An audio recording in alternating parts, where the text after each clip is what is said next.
who commentated for us last week in Columbus, to great success, I must say, that he also has activated a Charbelcher now and again. Yeah. Cedric loves getting people with maybe the lesser played strategies of a format. Charbelcher, Kithkin come to mind. But here we go. These two players shuffling up, getting ready to play now. They reviewed each other's deck lists. They're ready. We're ready. As you say, Reid Duke higher in the Swiss. Now he gets to choose to be on the play. Seems like a pretty good decision for Legacy. I remember at, I believe, Star City Games Los Angeles Open for Legacy, one of the Reanimator players making the crazy, on my mind, call of drawing. And he did that pretty much all tournament, made it to the top 8, and just wanted that extra discard outlet. Wow. You know, that's something we've seen Dredge players do in the past. Reanimator, like you said. And really, it's not that bad of a strategy. Under the right circumstances. I mean, I feel a little dubious about it, but I have not played enough of the reanimation strategy to know whether I'm just instinctually going there. Delver from Matt Costa, and no turn 1 play from Reid Duke.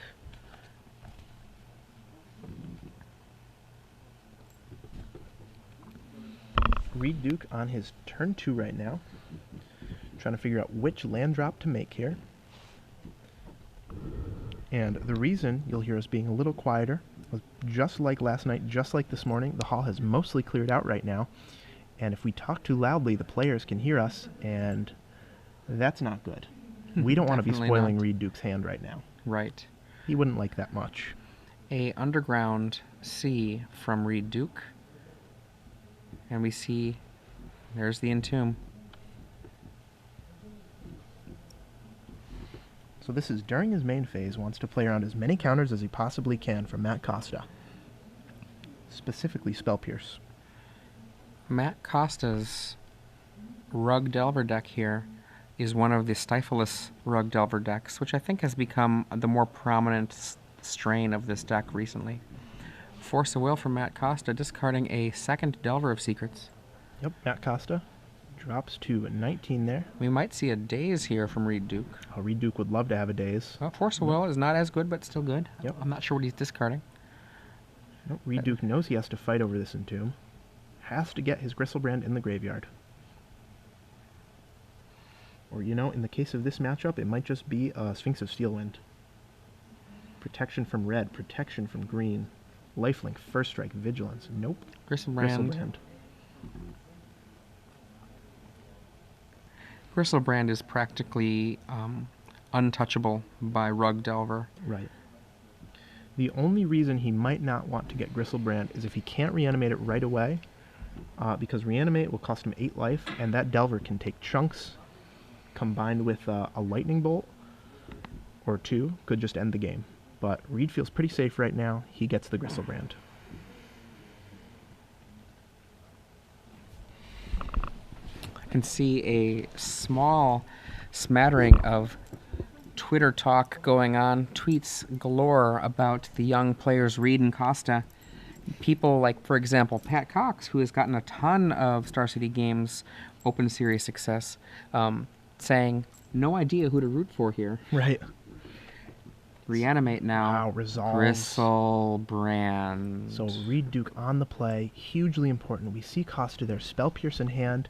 If he had finished higher in the Swiss, this game would be completely different. With this, I'm going to say there is very little opportunity for Matt Costa to win this. Yeah. Matt Costa is going to attack with that Delver into the Gristlebrand. Or what? I mean, he can basically double burn to kill the Gristlebrand if Reid lets him, if he blocks. Right. But Reid is going to block, because why not block? Why well, not he just... has to block, yeah. or else he's dead. Is Reid that low? Well, if he took the 3 And Matt Costa indeed had double bolt. Oh yeah, just because of the dome. But he's not sad to do that double block. That's where I'm going. Or sorry, Oh, right, that block. right. I mean, he does the block. He gains the life, and if Matt puts all of that effort into killing off the Gristlebrand, well, Reid will have gained the life, and then just be able to draw 7 and do the same thing again, almost certainly in the next moment. Right.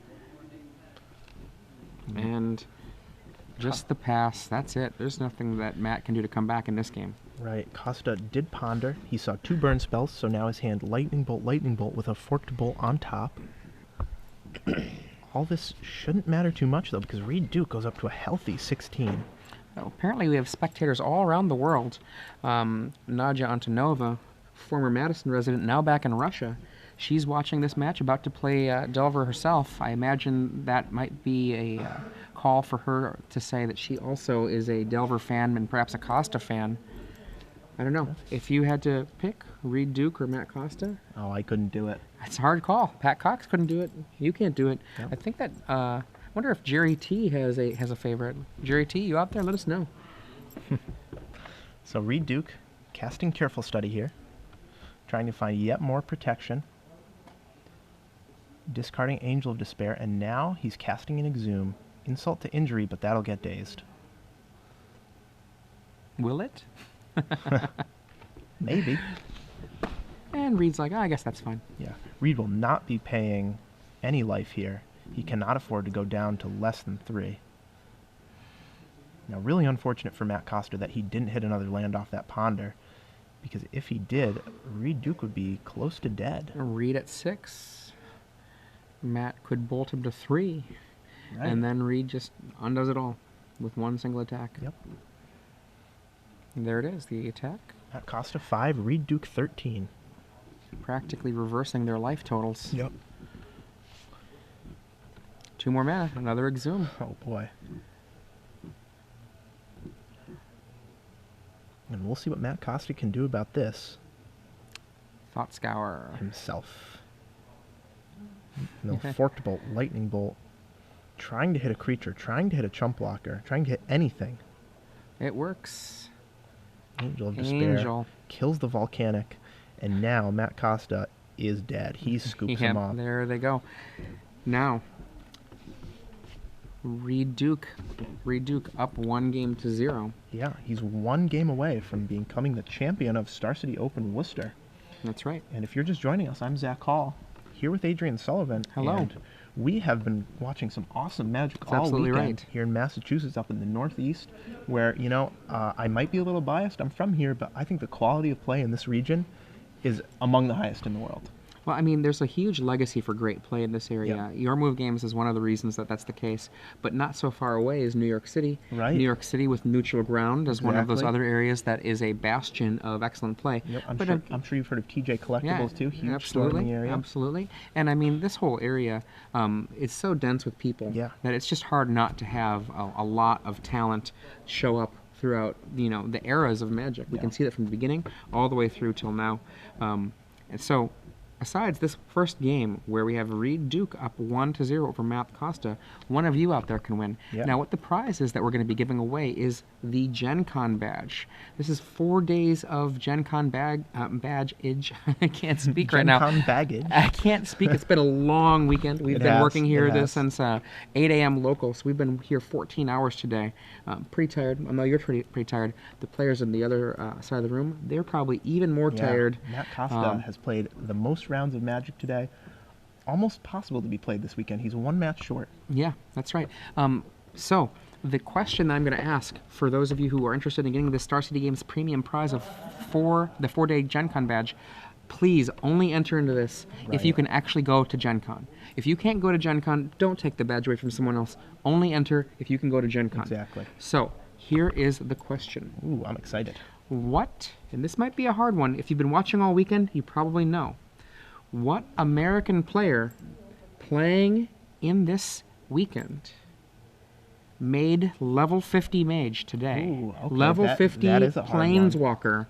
Yep. As of today, here at the Star City Games 50,000 Open Series, Planeswalker points. now level 50. What player became a level 50 Planeswalker Archmage. today. He was already an Archmage. Now Okay, he's a level 50 Archmage. And you know, this is a tough one, so I'm going to give you guys a Oh, hint. are you sure you want to give him a hint? Well, I'm gonna give okay, him I'll a let you little do it. hint how to find I it. gave them a hint too You know, before. if you're not sure about this one, if you have no idea, you can look up the Planeswalker point page, maybe do a little research. Do a little there. bit of research, Exactly. Yeah, maybe make sure you you get this right. Right. As of today, a new level 50 mage joins the ranks. Exactly. And now the important part, just like with before, you have to use this hashtag right there, SCG Premium, otherwise you won't be entered.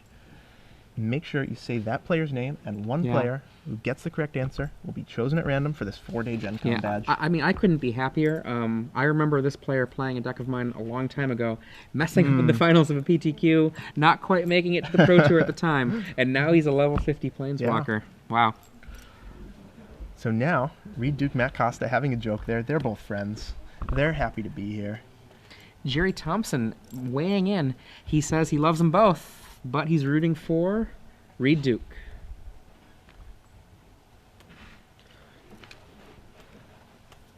Matt Costa on your left, Reid Duke on your right. Reid Duke up a game and is so close to becoming a champion. Let's see how the players are going to sideboard here. We have actually already seen Reid Duke sideboard in action a few times here. He has Pithing Needles, he has Echoing Truths, he has Show and Tells, Tormod's Crypts, Perishes, Massacres, a Blazing Archon, and an Elesh Norn. Well, right off the bat, I have to think we'll see an Elesh Norn. I think that is a better sideboard card for him than perhaps the Angel. Make sure we bring our voices down a little bit too. We are definitely carrying. I'm not 100% sure on the Elesh Norn. I mean, it definitely does a lot of work in weakening everything, but isn't the Elesh Norn kind of, in many ways, trumped by Blazing Archon? Or do you use the Elesh Norn as your second Blazing Archon? You know, I'm actually not sure, because all these fatties serve slightly different purposes. The Angel we saw that game took out the Volcanic Island. Sphinx of the Steelwind can provide some much-needed life gain. Blazing Archon can lock up a game that you just need to not be attacked by. So, you know, really all of them have a purpose. Not really sure. He has Pithing Needles. I don't imagine we'll see that one. That doesn't do a heck of a lot. Can shut off a fetch land, but that's not what he's looking to do in this matchup. Echoing Truth, again, it doesn't seem like it's what he wants to be doing. Other than that, there's really not a lot. He could sideboard in Tormod's Crypts to neuter the Tarmogoyf, neuter the Mongoose, but I don't think that's going to happen at all. That's just too narrow. Very good. The only card I really see Reid Duke slam dunk definitely bringing in are the 2 Perishes. Really, you know, I actually don't have a problem with Echoing Truth as a possible card for Reid Duke, and the big reason is not only can he use it as a means to potentially get a semi-fog, but he can use it to do end-of-turn Echoing Truth on a Tormod's Crypt, and then also put something in the yard and then win. Right. So we've got the game underway now. Turn 1, it's a draw, discard, Gristlebrand. Wow. So Reid Duke using the Dredge technology, but he won't be happy to see the Spell Pierce that's flipping his Delver.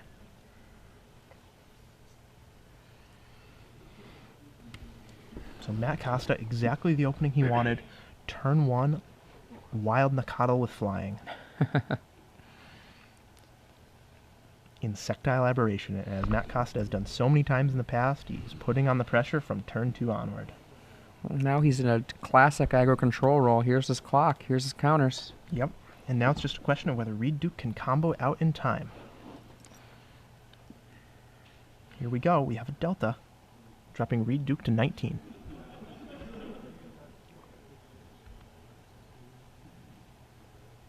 Swamp.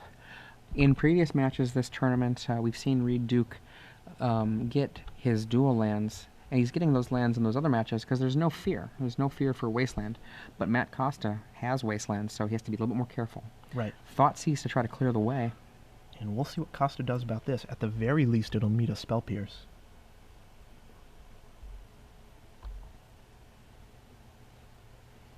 And now this hall absolutely silent as the spectators give the players some respect. Want to watch the masters at work. Another player out there watching at home, Captain Nintendo, who just won previously, he's a Matt Costa fan. Who are you a fan of out there? Give us a tweet at SCG Live. Add on that hashtag SCGMA. Let us know. Do you want Matt Costa to win with Rug Delver, or do you want Reid Duke to win with Reanimator? Yep, and the Thoughtseize does get dazed.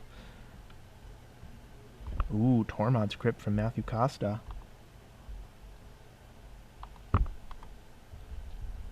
So he seems to have all the answers this game. Delver, Crypt, Daze, and Spell Pierce in hand.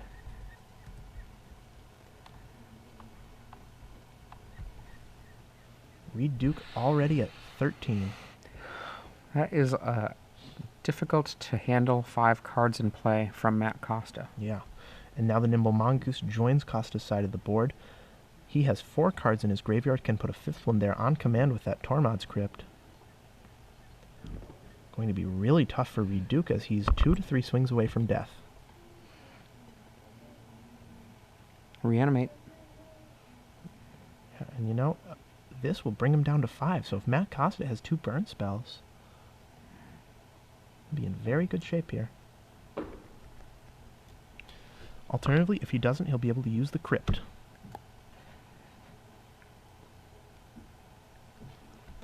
Ricky Hayashi tweets in, he's rooting for Reid Duke because he's playing, quote, not Delver. Also, the bowl cut owns. Ah, Ricky. It does. I've had the bowl cut for many years in my youth. Force of Will. Mana open. So Matt Costa not falling for the bait, does not use his Crypt. He'll use that as a measure of last resort. Brainstorm from Reid Duke. That works. Yep, and now Reid firmly on the back foot here. That Reanimate is still something that is threatening to push Tormod's Crypt into the graveyard for Matt Costa. Right. So even if Reid Duke can find a counter for this Force of Will, the Crypt will eat up that Gristlebrand.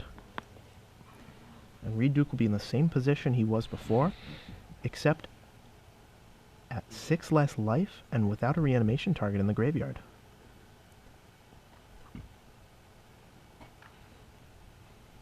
So Reid Duke trying to put the puzzle together here, trying to figure out what he can do to stay in this game.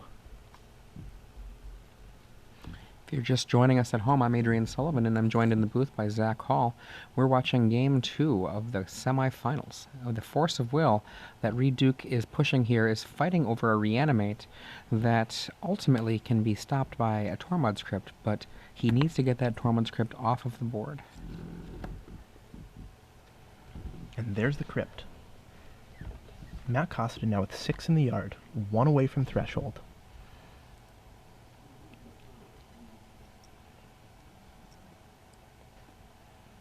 I think we're going to see threshold right now. Well, maybe not. Yep, probably. Yep, Ponder there it from is. Costa. 1, 2, 3, 4, 5, 6, 7. The magic number. If Matt Costa just gets a single piece of disruption here, it's unlikely that Reid Duke would be able to accomplish what his deck does. Definitely. Also important to note, this attack phase will bring Reid Duke below 9 life, meaning it'll have to be an Exhume.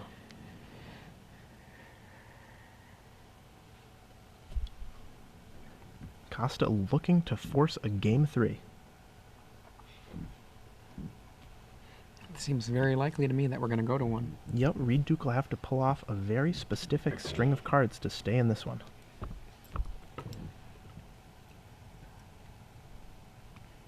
Down to 6. It'll all have to start with a careful study from Reid Duke. Entomb would also work.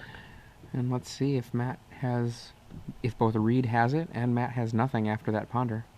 I don't think he shuffled. No. That's bad news for Reid. Very, very bad. The best Reid could hope for is something like a Lightning Bolt. And I don't know if that Goose does anything there. Reid draws. Would love to be able to careful study into a Blazing Archon right here. Sphinx of Steelwind would work too. Ponder. Ooh, Ponder, not what he needs. Shuffle. Shuffle those.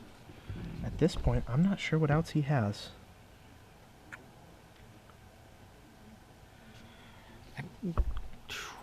Not sure of any way he can stave off death here. but if there is, he's going to try and find it.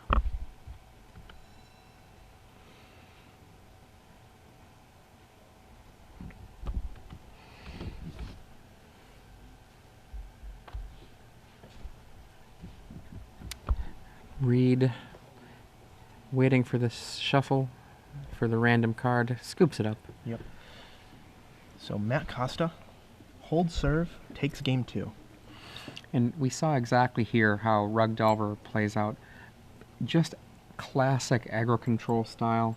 The Torment Script acting like an effective counterspell against the Reanimate. And he was not going for a quick rush. He wasn't trying to be like kill you, kill you, kill you, kill Right. you, like a pure aggro deck would be doing. Instead, puts down the clock, puts through the time control elements, and unfortunately for Reid Duke, all of the pieces were there so that Reid couldn't push through. Yeah, the Tormod script was the most important part because that's effectively uncounterable. Costs 0 and just stays in play. Yeah, on the play, did he drop that on turn 2, the Torment Script, or was that a turn 3 Torment Script? I think he found it with something like a turn 2 Ponder. Right, Yeah. right. Now, of course, the Torment Script sitting in play is open game for a potential Echoing Truth from Reid Duke, but we don't know if Reid brought those in or not. I think that's probably a good call, but, I mean, unfortunately, when you have a deck as tight as Reanimator, other than a couple of the targets that are perhaps a little bit more loose, it's hard to decide which cards to keep in. Right. And there you see the players, Matt Costa specifically, looking at his opponent's deck list, trying to figure out how Reid Duke sideboarded. Because that game we saw none of the likely sideboard cards. We saw no Perish, no Echoing Truth, no Elesh Norn. So he is still left guessing here. Nathan Holt live tweeting the match. You lucky enough to be able to actually watch it.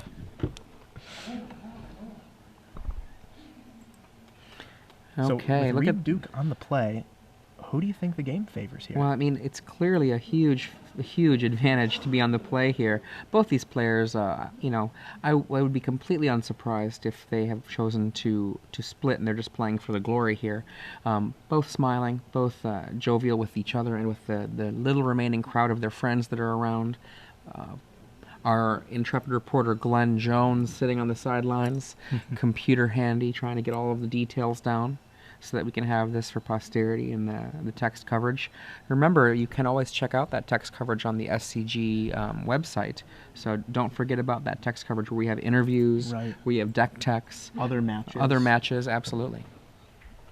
Yep, and all that brought to you by Glenn Save Our Ship Jones. That's his nickname. These players, these players here having a good time, laughs all around, and Reid Duke here on the play. I mean, I have to imagine that Reid is really glad that his tie breaks put him just a smidge above Matthew Costa, because being on the play, I don't know how much of a boost it is, but it's certainly a boost.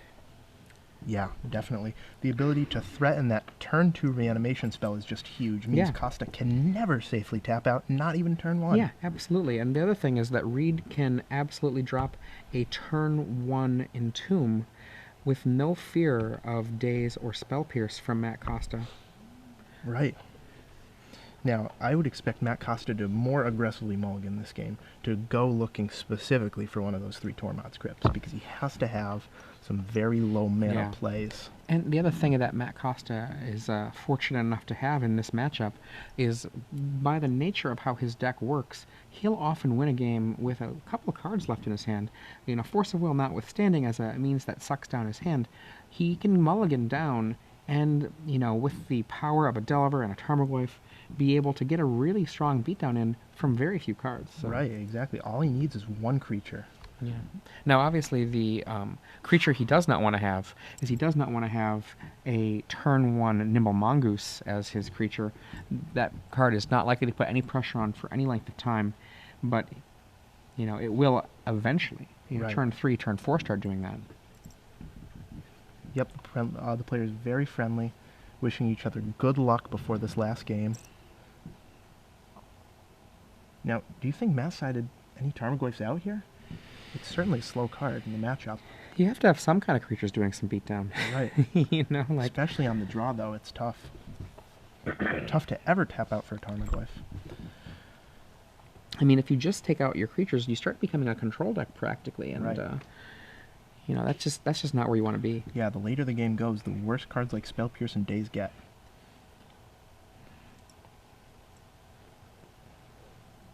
So Reid with only a fetch land says go, but again, threatening that Entomb. Volcanic Island from Matt Costa.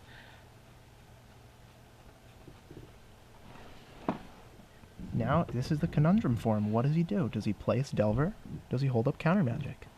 I think you have to do the clock. I mean, I think so too. you have to put the clock down and then follow it up. And now Reid, maybe thinking about responding, maybe thinking about trying to daze this Delver. We'll see what he does here. If there's no clock on the table, just the amount of time that Reid has to set things up is just a particularly fortunate thing for him. So Right, so Reid Duke fetching up basic Swamp. This means that there's no daze in his hand, unless, of course, he's trying to bait one from Matt Costa. there's the days. Yep. Now, if Reid Duke had a daze, he would have gotten an Underground Sea to try and daze back. Now, Reid could have just dropped that daze on his own turn 1, but he did not do so, either because he's looking to bait or because he was afraid of a Tormod's Crypt stopping all of the work he did. Right.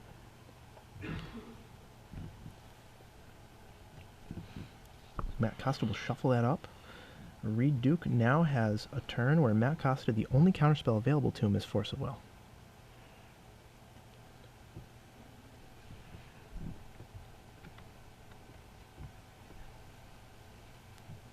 Flooded Strand. Second Entomb.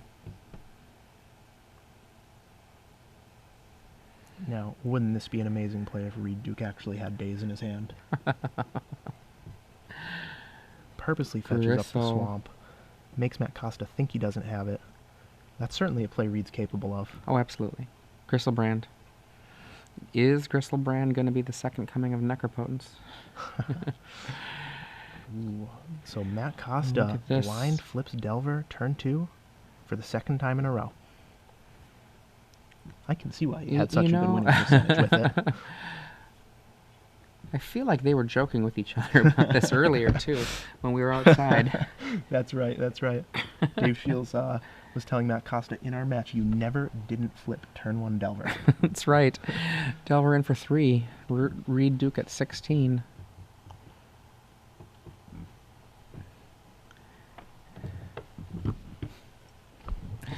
These two players playing this final game for the championship here of the Star City Games Legacy Series in Worcester.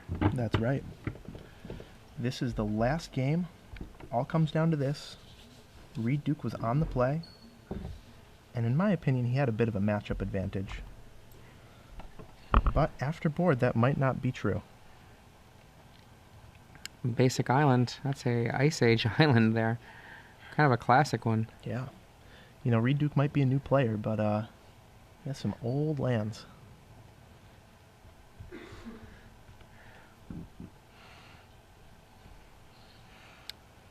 We're going to see where Reid's going to go from here.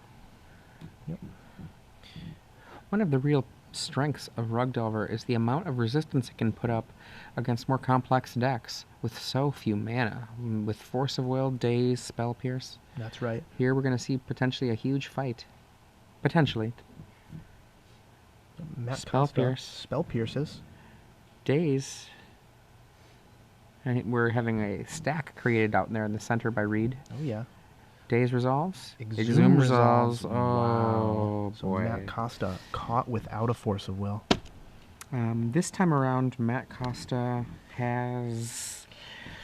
That's it. I'm gonna say that. I'm calling the patient dead at 11:36 p.m. Eastern Standard Time. Wow. You know, Matt Costa still has some fight in him. He might be able to somehow burn down this Gristlebrand. Again, you know, like we said, very small percentage that the opponent doesn't have Force of Will, but he has to at least try.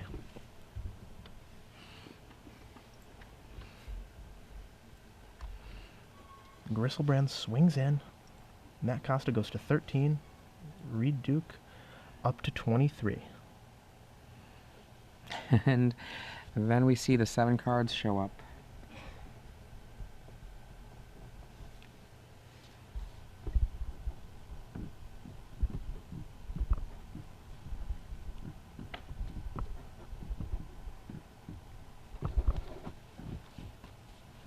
Reid Duke plays a careful study.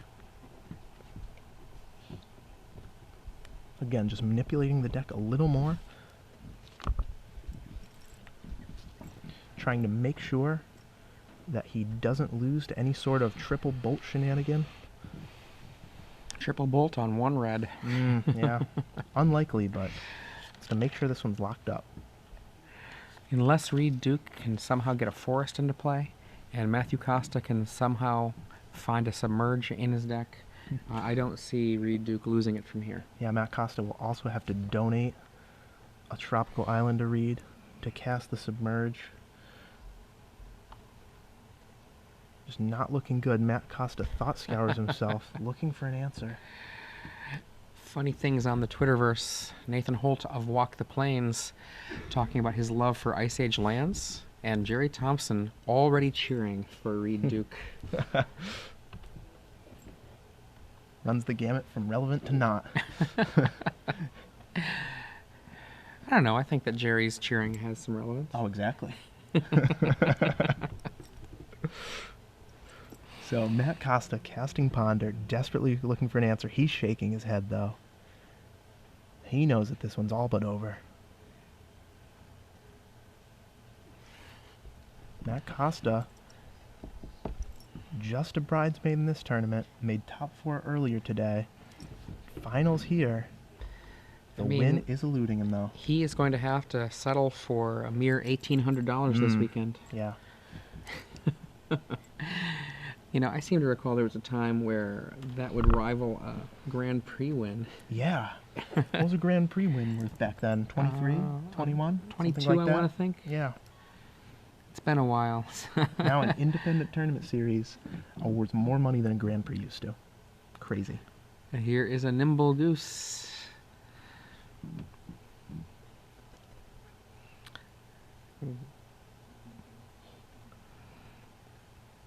And we see a Exhume.